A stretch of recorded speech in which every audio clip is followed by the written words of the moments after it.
With the arrival of version 2.4, I suspect most players have already pulled for Cartethyia or at least are pretty close to. Although, even with that being the case, there will still be quite a few players intending to pull for Lupa within the second phase. If not for her fiery personality and playstyle, maybe due to the fact that she will hold immense value as a DPS within the fusion composition. So for those that are looking forward to Lupa's release, we do fortunately have access to her full kit in-game, and so with that, I'll be breaking down her kit, team synergies you may want to consider, viable echo builds, weapons that can be utilized, and then I'll be wrapping it up with Lupa's overall value and whether or not you should summon.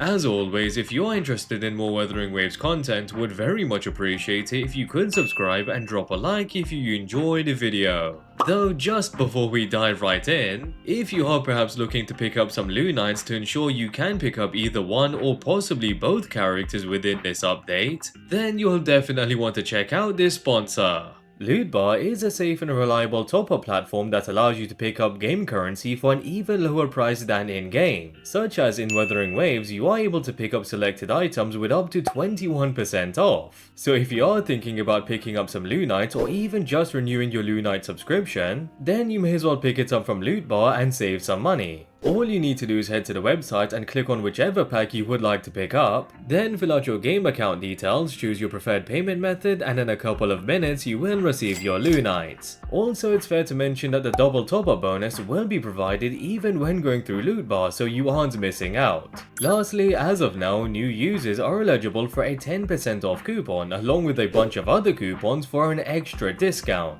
So again, if you are looking for a quick and safer way to pick up discounted game currency than other websites, be sure to check out Lootbar through the link in the description.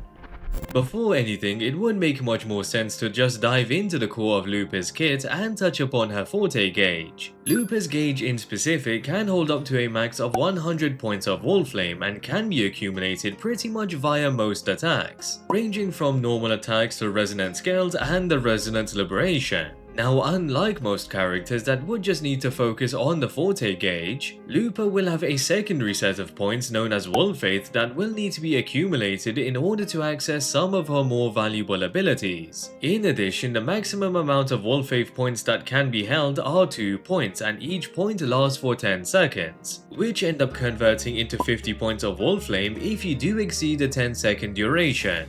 Fortunately, Wolf Faith and Wolf Flame are pretty much linked to each other, and by accumulating points of Wolf Flame for the Forte Gauge, it will also lead to obtaining points of Wolf Faith through certain abilities. Those abilities in specific will be the Heavy Attack Wolf's Gnawing, Heavy Attack Wolf's Claw, and the Mid-Air Attack Fire Strike, which all do provide a single point of Wolf Faith. Although, to be able to activate either of those abilities, it will require for Lupa to hold at least 50 points of Wolf Flame, whilst the Heavy Attack Wolf's Claw in specific also requiring for Lupa to hold a point of Wolf Faith before being able to activate it. Now, with those abilities paired with the Inherent Skill, which allows Lupa to sprint quicker than other characters and to gain increased resistance to interruption for those specific abilities, it will essentially ensure they land and provide a point of Wolf Faith. So pretty much in terms of Lupa's basic attacks, aside from the standard attacks accumulating points of Wolf Flame for the Forte Gauge, the main abilities to focus on utilizing would be the enhanced heavy attacks and mid-air attacks to accumulate points of Wolf Faith.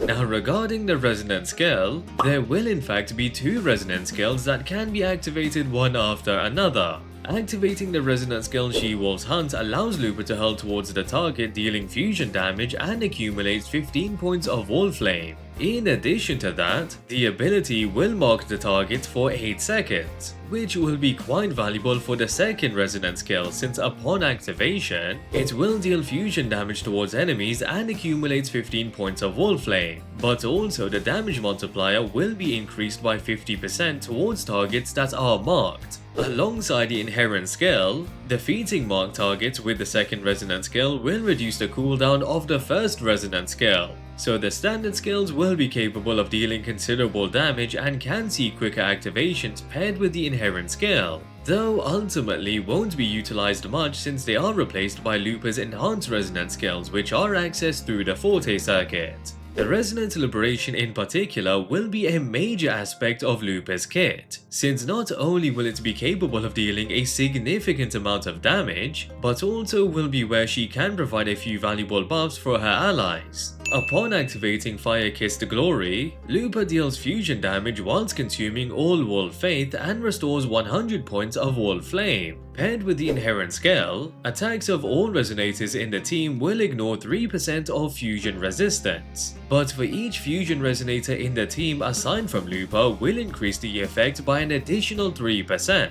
On top of that, if there are 3 fusion resonators in total, an extra 6% fusion resistance will be ignored, bringing the total resistance shred to 15%. Now, following up from the liberation, either activating a basic attack or resonant skill in time will allow Lupa to then activate the resonant skill Foe Breaker, which will deal fusion damage alongside allowing Lupa to enter the burning match point state and providing allies with the pack hunt effect for 35 seconds. Once Lupa is within the burning match point state, it will in fact restore 500% more Wolf Flame on hit, allowing for Lupa to fill her Forte Gauge extremely quick and to activate her more powerful abilities more often. Now, for allies that hold the pack hunt effect, they will firstly receive an auto dodge ability similar to the Shorekeepers, enabling them to successfully dodge even when being knocked back or launched into the air. In addition to that, they will gain a 6% attack increase and a 10% fusion damage bonus when attacking either Overlord or Calamity class enemies. Although, if there are 3 fusion characters within the team, the 10% fusion damage bonus will be increased by an additional 10%. Which clearly indicates at this point that Lupa definitely wants to be paired with other fusion characters to fully utilize her kit's abilities. However, it doesn't stop there, since when the active resonator activates their intro skill, all resonators will receive an additional 6% attack, stacking up to a max of 18%. Lastly, if Lupa's pack hunt effect reaches its cap within the 35-second duration, she will then proceed to enter Wild Hunt and the intro skill Nowhere to Run becomes available, which essentially allows Lupa to deal much more fusion damage since it would be considered as liberation damage in exchange for the effects on all resonators. Now, in regards to the Forte Circuit abilities, a passive ability in specific would be Wildfire Banner, which provides a nice 12% attack bonus for 8 seconds when either activating the Resonant skill, Heavy Attack or Liberation. So with that, the 12% attack bonus will be active for pretty much most of the time, simply due to being quite easy to activate through various abilities. Aside from that, and as mentioned earlier with Lupa acquiring points of Wolf Faith to then access her more valuable abilities, those abilities in question will be the Enhanced Resonant skill Dance with the Wolf and Dance with the Wolf Climax. When Wolf Faith has reached 2 points, the standard Resonant skill is replaced with Dance with the Wolf, and upon activation, both points of Wolf Faith are consumed to deal fusion damage considered as Resonant Liberation damage. However, if Lupa is within the burning match point state from activating the Resonant Liberation, Dance with the Wolf Climax will then be available instead, and as you can imagine, it will be capable of dealing quite a bit more damage than the standard Dance with the Wolf skill. Now, following up from either of those 2 abilities, the Resonant skill Set the Arena Ablaze will be available and will be activated when you do switch to another character. Considering Lupa will in fact remain on field, and when the active character activates the Liberation, Lupa will then deal fusion damage considered as Resonant skill damage. So especially since Lupa will be able to activate this ability only a few times, each attack will be dealing quite a lot more damage in comparison to the standard coordinated attacks we are used to. Finally, touching upon Lupa's outro skill, to no surprise it will be capable of amplifying fusion damage by 20% and basic attack damage by 25%, allowing for a certain someone within the fusion team to deal significantly more damage, alongside amplifying the damage of quite a few other characters that can utilize either the basic attack damage or fusion damage amplification.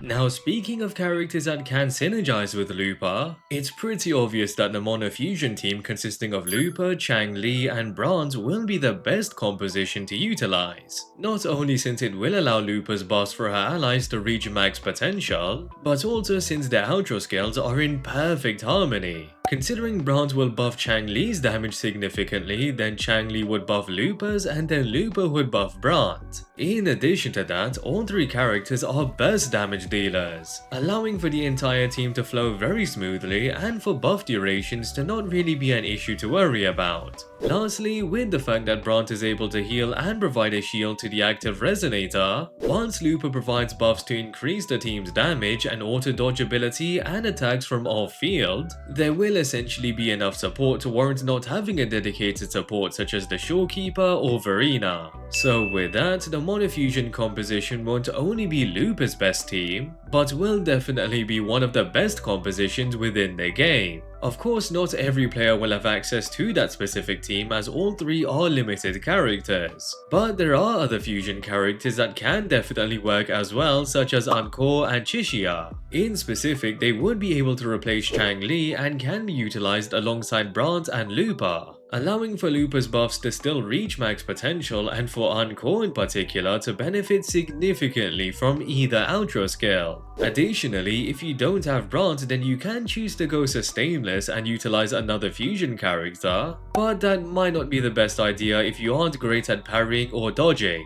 So a more reasonable alternative would be either the Shorekeeper or Verena replacing Brant as the support, which of course leads to Lupa's buffs not being fully utilized, but they will allow the team to still feel great to use and to deal a large amount of damage. Stepping away from fusion teams, I wouldn't really suggest to, since more fusion characters will of course mean stronger buffs. But if your account just isn't built with that many characters as of yet, then options such as Jiyan and Yinlin that can amplify Lupa's liberation damage would be great, alongside basic attack damage dealers such as Cartethyia or Camellia to utilize Lupa's basic attack damage amplification will be viable. Though once again, since less fusion characters means Lupa's buffs will provide less value, I would then highly suggest to stick with a monofusion composition if you are looking to deal the most damage with Lupa.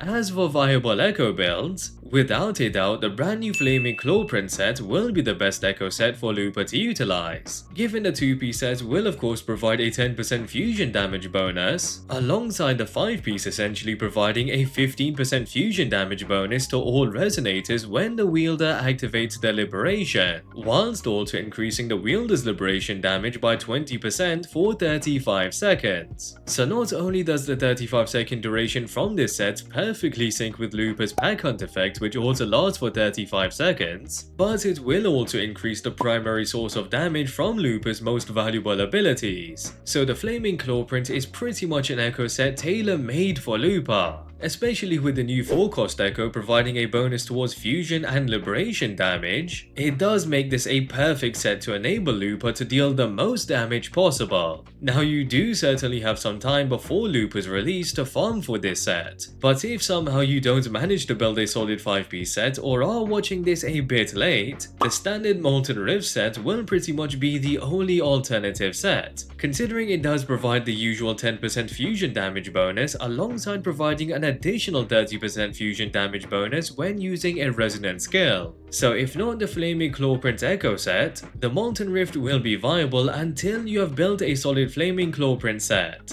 Now regarding the main stats you would prioritize on a 4-3-3-1-1 Flaming Clawprint set, the 4-cost as usual will want either crit rate or crit damage, the 3-cost will want fusion damage bonus, and the 1-cost will want attack percent. As for the substats, crit rate and crit damage will of course take priority, following with resonant liberation damage bonus, attack percent, and energy regen. Now lastly, as for the weapons that Lupa can utilize, before anything the signature weapon will of course be the very best option since it is tailor-made, especially when considering the signature will likely provide a liberation damage bonus alongside a few other effects to enhance Lupa's damage massively. Although, since most players will likely be drained from Cartethyia and her signature weapon, pulling for Lupa alongside the signature weapon might not be within everyone's budget and so may need to utilize an alternative option. So with that said, the Lustrous Razor will in fact be a great option since it does provide a 21% liberation damage bonus through the passive, alongside an energy regen bonus and an attack percent main stat. Especially since Lupa can activate multiple resonant skills, it means means she will be able to utilize the passive and achieve at least a 14% liberation damage bonus with just the standard skills. Of course, the attack percent main stat instead of a crit main stat does kinda suck, but obtaining a solid crit ratio will still be achievable with a bit of good RNG with your echoes. Aside from that, both the Ages of Harvest and Verdant Summit will also be viable options, considering both provide a crit main stat and either enhance resonant skill damage or heavy attack damage, which are damage types that are still utilized within Lupa's kit, but of course just not as much as resonant liberation damage. So perhaps since both do in fact provide a crit main stat, they may then hold a bit more value than the Lustrous Razor, as it will be much easier to build the Lupa.